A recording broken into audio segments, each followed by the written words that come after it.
Jinping के पास military power भी है, ये प्लीज समझना बहुत जरूरी है। तो ना सिर्फ उनके पास पॉलिटिकल ताकत है, राजनीतिक ताकत है, उनके पास अपने देश की मिलिट्री पावर भी है।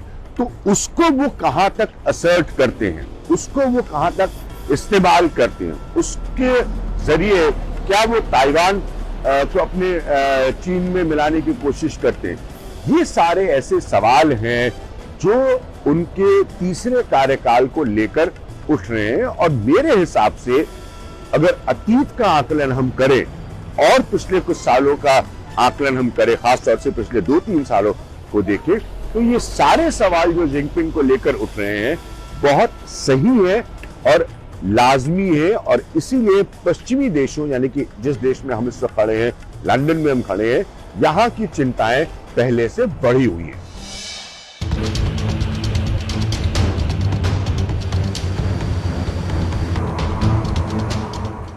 $35 लाख वर्ग किलोमीटर के विशाल इलाके में फैला है दक्षिण चीन सागर। हिंद और प्रशांत महासागर के बीच समंदर के इस टुकड़े में करीब 250 छोटे बड़े द्वीप हैं और ये इलाका चीन, Taiwan, Vietnam, Malaysia, Indonesia, Brunei और फिलीपींस से घिरा हुआ है। दूसरे विश्व युद्ध के दौरान 1939 से लेकर 1945 तक दक्षिण चीन सागर पर जापान का कब्जा था, लेकिन जापान के जंग हारने के बाद चीन ने इस पर कब्जा कर लिया। समंदर के इस हिस्से में चीन किसी का दखल नहीं चाहता और अमेरिका की मौजूदगी उसे कांटे की तरह खटकती है।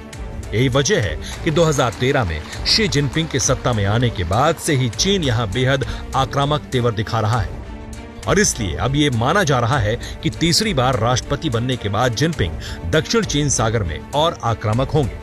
कम्युनिस्ट पार्टी के अधिवेशन में उनके बयानों ने भी इस बात पर मुहर लगा दी है। 团结才能胜利，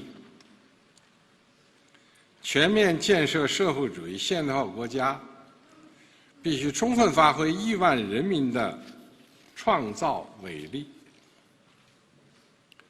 全党要坚持全心全意为人民服务的根本宗旨，树牢群众观点。 दक्षिण चीन सागर में चीन की आक्रामकता के पीछे कई वजहें हैं। Centre for strategic and international studies की रिपोर्ट के मुताबिक दुनिया का 80% व्यापार समंदर के रास्ते से होता है, जिसका करीब 1/3 दक्षिण चीन सागर से गुजरता है।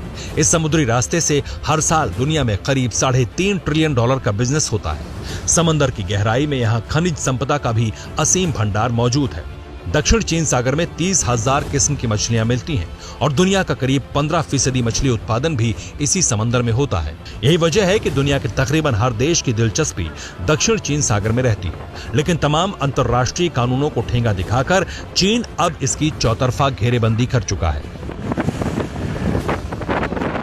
बार बार चीन की तरफ से यही दिखाया जा रहा है कि वो इन हदों को नहीं मानता है, ये पूरा इलाका उसका है और इसीलिए ये आशंका भी जताई जा रही है कि अब इस पूरे इलाके के अंदर चीन की तरफ से इकोनॉमिक ब्लॉकेड भी हो सकता है। ये कोशिश होगी, अगर इकोनॉमिक ब्लॉकेड होता है यानी पूरे ताइवान को घेर कर यहां रसद रोकने, सामान को रोकने, मदद रोकने की कोशिश हो सकती है, जिससे कि ताइवान की सरकार को झुकाया जा सके। जाहिर तौर पर इस तरीके के संकेत जो हैं वो पूरी दुनिया के लिए डराने और चिंता जताने वाले इसलिए भी हैं क्योंकि इस पूरे इलाके से दुनिया का बहुत सा कारोबार जाता है, साथ ही अंडर सी केबल्स भी हैं।